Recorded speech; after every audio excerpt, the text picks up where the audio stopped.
nhưng mà cháu ta cái gì ta quả tới khó hai lần nữa. bác phải nhìn cái chính của cháu của chú nhưng sạch không? Rồi. Thả lên cái gì bắt thả kia vậy? Cũng được cái gì? Mình sẽ từ đây mà cũng báo cáo nè. Mà cái này nó cánh mình cầm cái rơi là cầm tay nó chắc ăn. Cầm tay cũng được. Con đấy con thử cũng quái cho thấy rất cắt nó quái cho không được cho.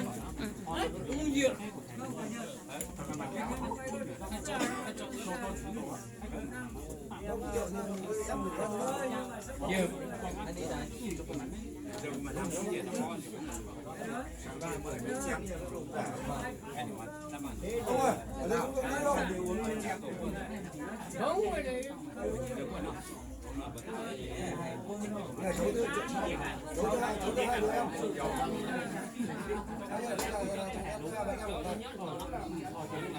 Chưa mà. Cái nào đâu là phá rồi. Các cụ xem là có chỗ nào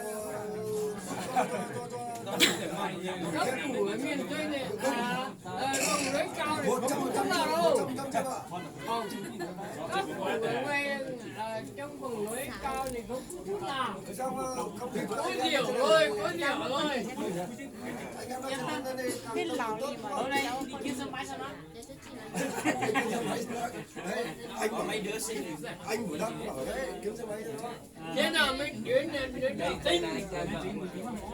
100%. Có gì? Còn thằng nữa không hút nữa. Thì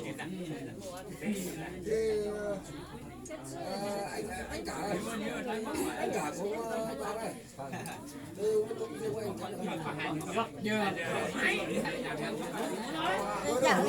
tôi nhìn mà không say đâu mà. Không sai không mẹ, sai không sai không mẹ. Đây là anh. Ngon mà.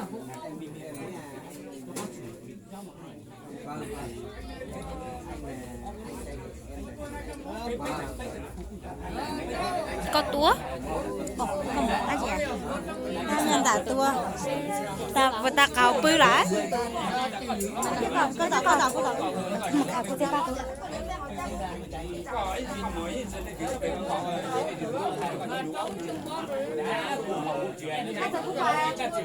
Có quài tà cái phần gì là chỉ có quài tốt trong rồi thôi. Tà cái phần gì liệu. Quài có nhưng mà đàn này phải vừa là chỉ có quài có ta sao đó. Có quài ta sao ấy cũng muốn đàn hết tao mà. Quài mì xì gái cháu nó là hali lại lúc tao đi tệ cho. Là liền tệ tôi nói Olino nó là hạt Olino. Này mấy từ màu là nó Olino.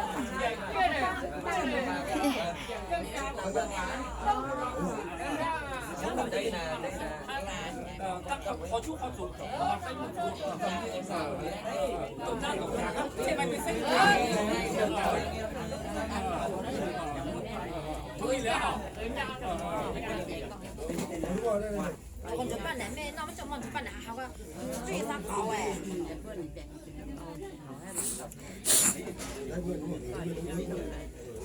Làm thanh nguyên nè. Ê, chị bác cháu điều cái số máy.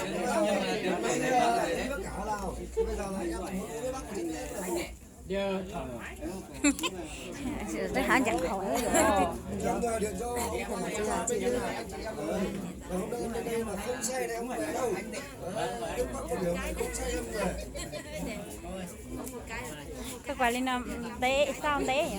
Quả đây mà cái gì thế? Quả chơi mà cái gì nó cái chưa?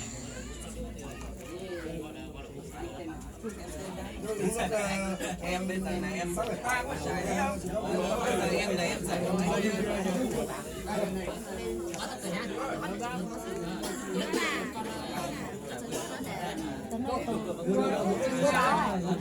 chú báo à từ giờ tôi chưa vào từ nhớ na cho nó đau đó từ nó chỉ có nọ cho ly pe mà nó pe là có vật hay là từ dưới pe nó theo mày tao lạiไปใช้เพิ่มไปติดใจก็ ไปข้างนอกมาเนาะปอยาเนี่ยเนาะไปไปปอยาไปเนาะ กูจะ โยเดี๋ยวป้าอย่าไปปอยานี่ไปเนาะเนาะมาเหรอไป อัน ข้างน จะ อก ไปนั่นนะ ไปนะสิแลปอยาเนี่ยนะอย่าปอยาเนี่ยตีนะไปตียังมันเละลากไป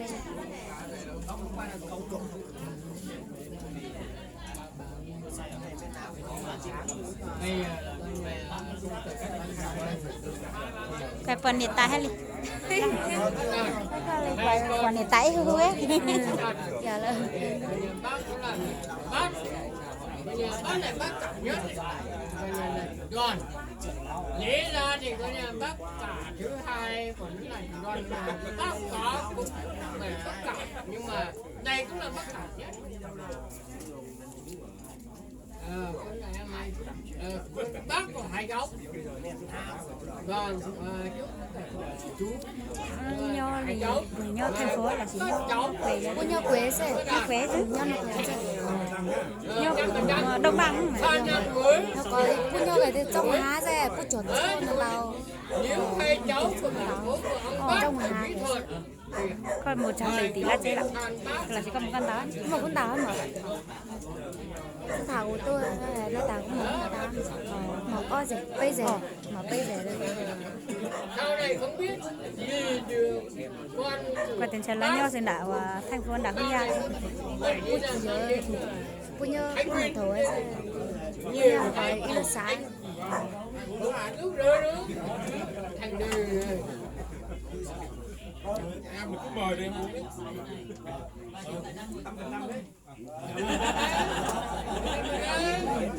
uống nếp giống có lúc nào cho trò lá trò cha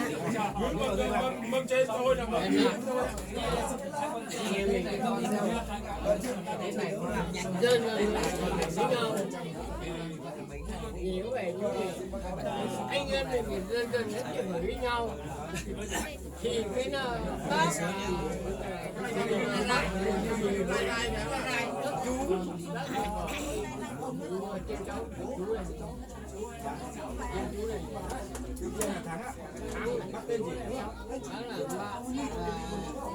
mai đâu phùng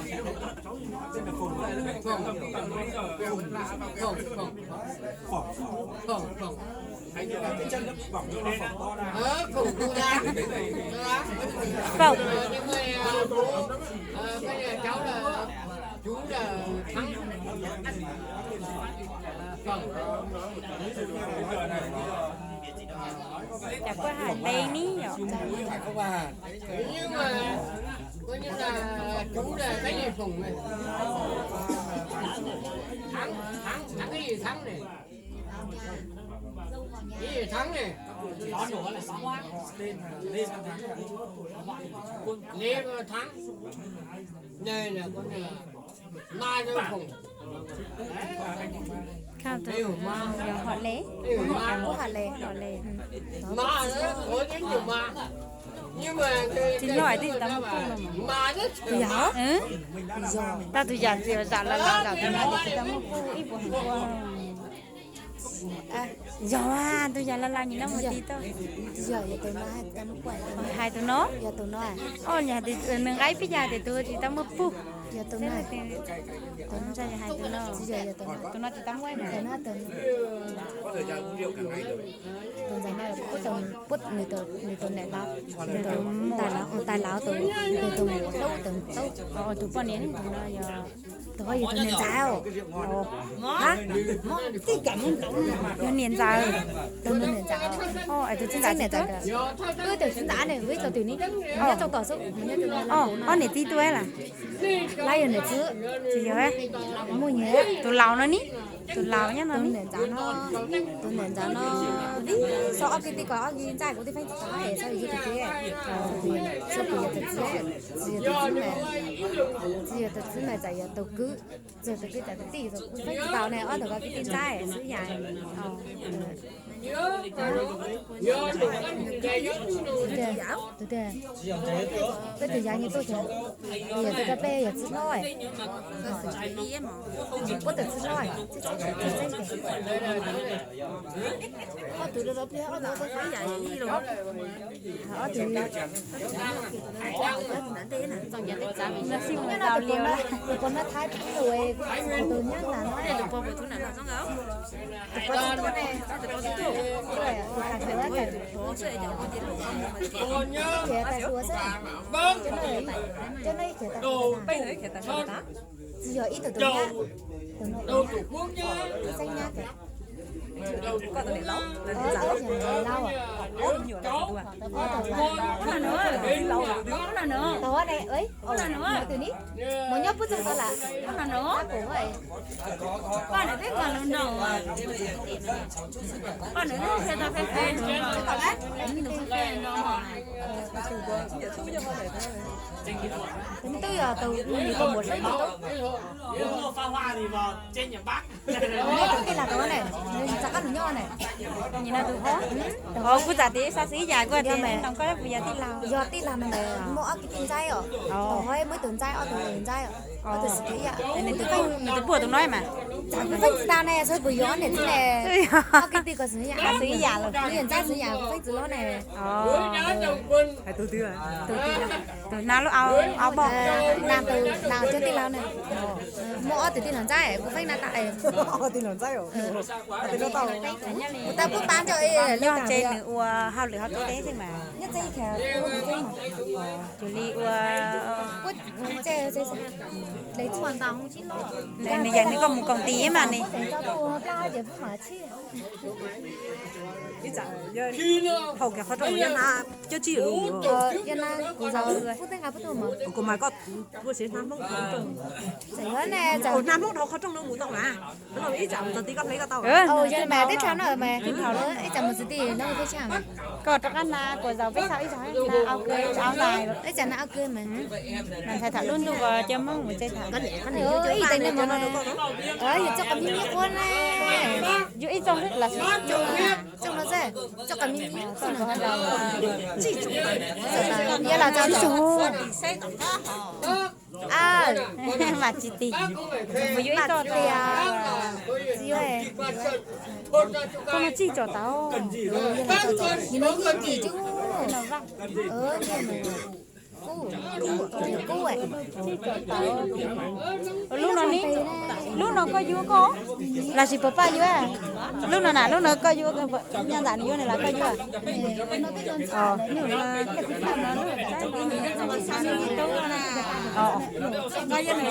giờ này sạp trộn sạp trộn chạy mà các món nó thích lúc nào giờ mày cô có tật lá vô lửa đây tôi đi không phải ba nó không cần từ nó của từ giá lao lại con cha lại thì bao mình si uốn lan ý giả là cho mong chả là vô chả uống quất bao chả vô mà hả我只包括嘛有我认真哈uốn lao cho chi chạy vô cái tật lao ơi con chơi ở lăng nè con chơi cái tật lao chứ chỉ dành cái này mình si uốn mình mong đi chứ nếu uốn liền này giờ mong rồi đó rồi mong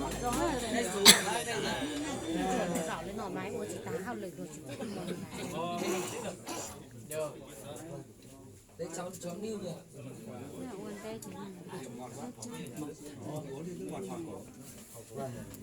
không ngon không ngon rất ngon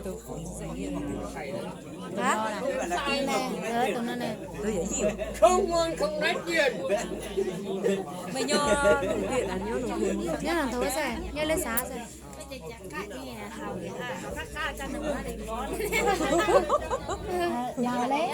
lào lấy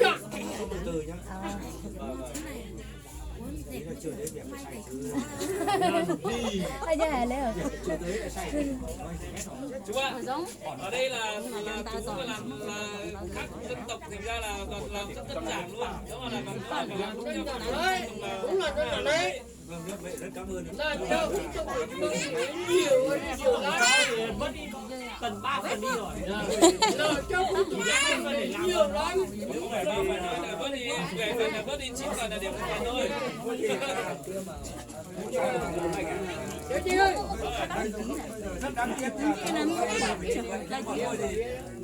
thông cảm cho nhau vậy thì quá tuyệt vời. cháu xem một đĩa nữa cháu xem một đĩa Quả thật là cũng khó thật. Vâng ạ. Có cả ngon đã đi đâu hả con này người con một con được có hệ tàu á sơ xong với nhau đó sơ xong với nhau đó cháu thêm một đĩa đây cháu thêm một đĩa đây cháu thêm một đĩa đây nếu có gì nhưng mà mình hỏi như này này, mình ông đã làm được cái gì ông đã được cái hỏi đây ông phải cháu rể lâu y lâu giờ tao chú rể của giờ y lâu có cho khác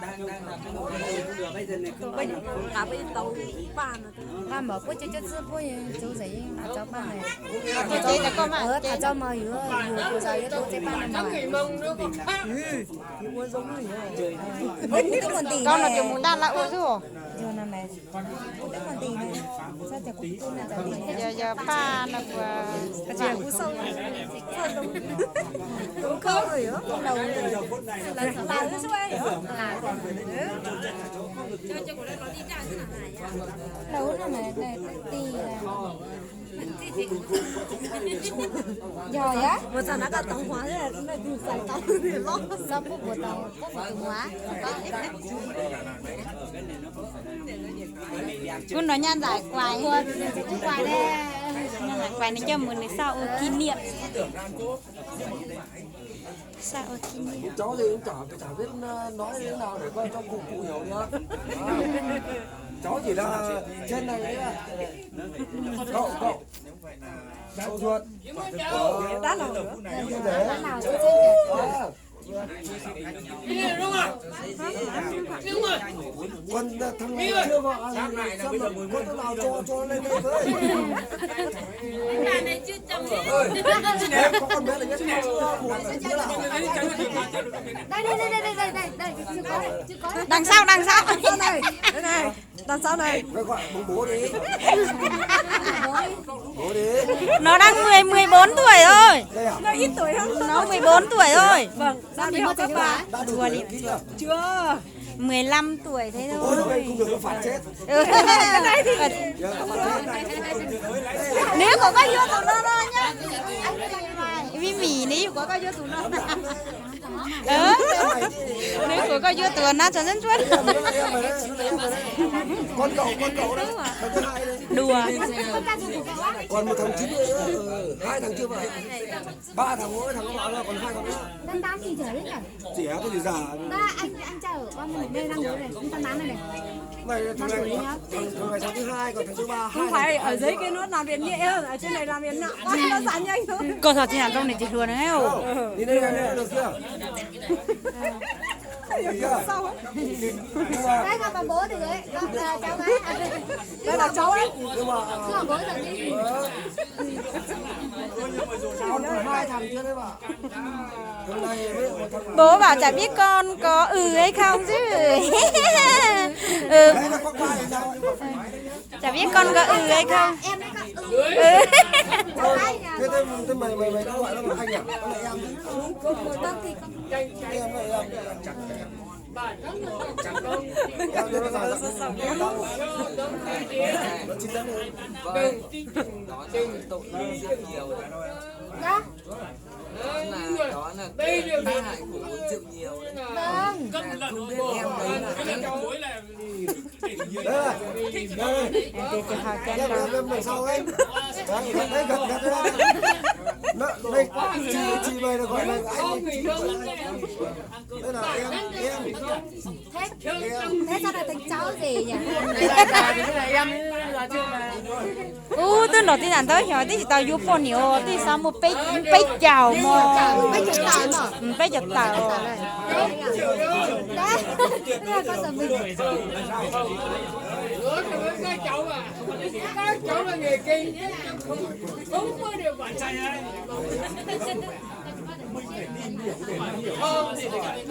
là hành đế nè là chú khẩu trời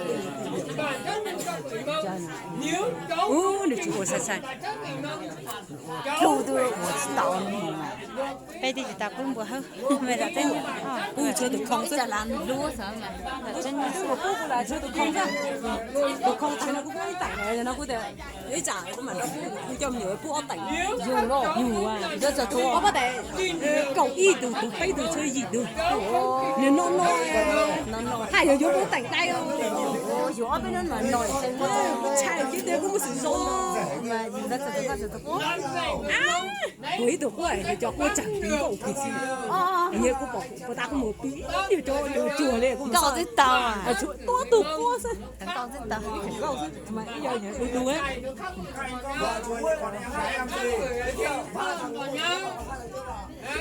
Sợ say nếu mà khác của người tài gì khai cho trả gì mẹ ta từ người quy định em ra này nhiều lắm, mình phải lấy cái bản chất của mình yêu mình.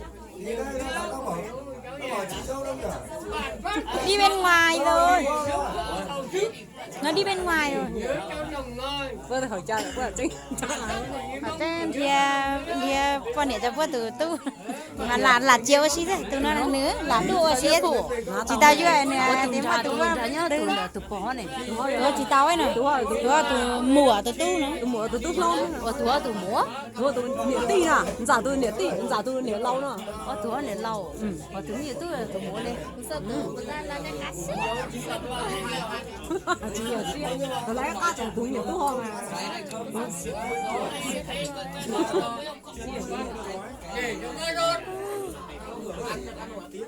Này lúc này chênh sợ. Lúc nhỏ này chênh sợ. còn mày muốn xít kỹ Xe chênh sợ. thì bị bỏ lấy cái tiền sao thôi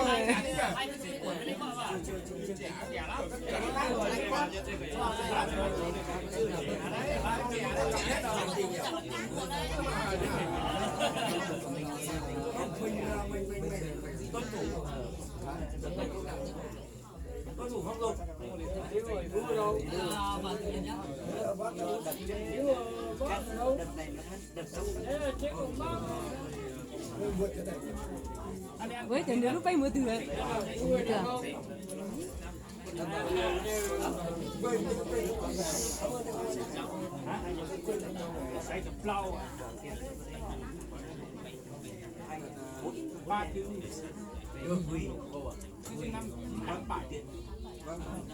Mới tay đâu.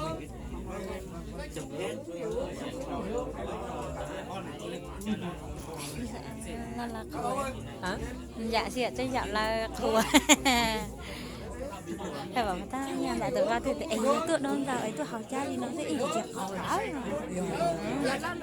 Không sai không về, sai quá không về, không sai không về. Về rồi. chị có lo xin tao hết có nhiều dối nữa sạch cũng biết sạch chỉ biết Có anh nhìn nhìn sẽ là sự tự tân nổi nhìn này. hả Có anh nhìn nhìn sẽ là sự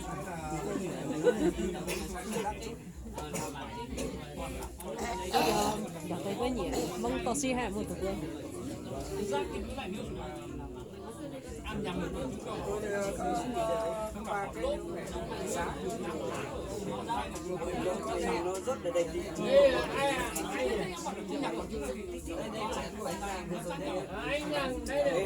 lâu là to này. nên là sẽ học tới chị hai mấy vẫn chưa lấy nó qua mình đã cha con nó nhăn đã quay chơi bung bộ trong cái mấy chơi nên chính bạn tôi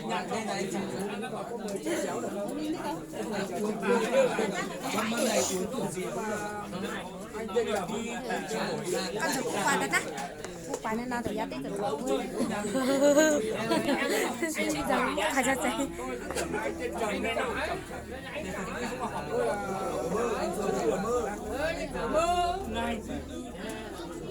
mơ không ơi chú đâu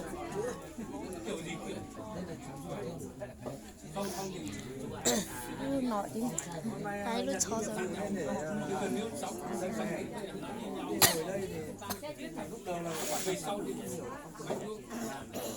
rồi ra đến rồi chị chưa? bây giờ hiểu rồi là con thủ rồi để cả ngồi từ giờ đến sáng mai chết rồi lưng đầu lắm vậy là quên tắc rồi riêng việc làm việc tật đó cái lúc đầu là bọn tôi có hơi sai một tí đấy thôi thì không thông cảm Với nhá nọ. này thì ta cứ thực hiện như thế nhưng mà có thể là hạn chế cái vấn đề là 8 tiếng đi hoặc là đi vào chi tiết hạn chế quả thật là cũng phải tìm hiểu Vừa chắc có hành hóa sao? từ tại vì là như ý cho này ý cho này gặp hành của mày một trà cha ở cho ý cho gặp hay cho gặp hành rồi